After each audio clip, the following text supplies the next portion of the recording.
waxaan kuu sheegayaa mudane madaxweynihii hore mudane Muuse Biixi Cabdi xisbiga kulmiye kugu wareejin laakiin dalka ayuu kugu wareejiyay 25 bisha ayaa waxa laga afduubay Hargeysa Dhexdeeda waaran laan sharci laan waxaan afduubnaa 4 habeen iyo 4 maalmood ayaan Hargeysa Dhexdeeda ku afduubnaa arrinkaasina waa arrin ayaan daraa ayuu ahaa dambina layguma hayn bilaa maxkamad ayaa 4 habeen leeyahay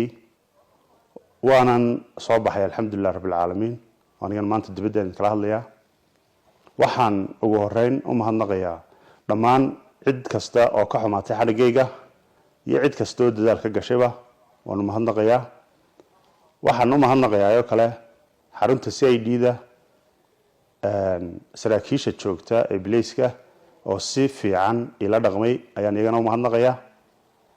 xadhigaygu wuxuu ahaa xadhig sharci darro ah xadhigaygu tusaale wuxuu yahay oo leeyahay u diyaar garooba dhammaan 23 degmo doorasho ee dalka waxaan leeyahay xadhigaas oo kale u diyaar garooba 82 xildhibaan ee baarlamaanka waxaan leeyahay xadhigaas oo kale u diyaar garoobaan 82 xildhibaan ee guurtida sababtoo ah damaanada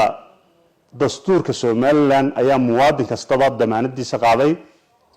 annagoo xildhibaan ah oo xasaanad lana xeer 23 oo lanagu soo doortay ayaa noo damaanad qaaday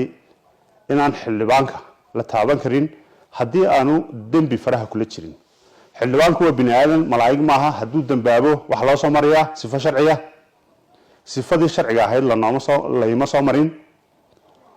sidaa daraadeed waxaan leeyahay xukuumadda wadani waxa u dhiman oo keliya xeerkiisiyaad barre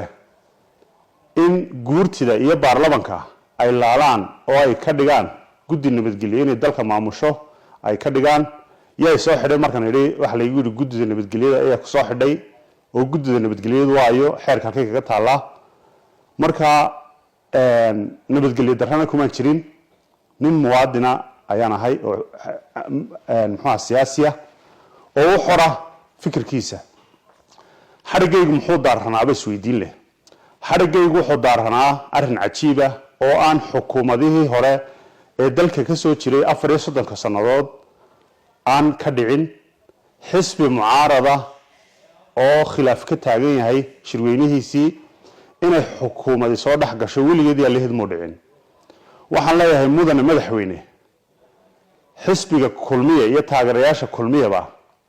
kugumay wajahnayn xukuumaddaada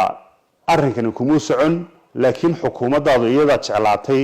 inay kulmiye soo dhax gasho waxaan kuu sheegayaa mudane madaxweynihii hore mudane Muuse Biixi Cabdi xisbiga kulmiye kugu wareejin laakiin dalka ayuu kugu wareejiyay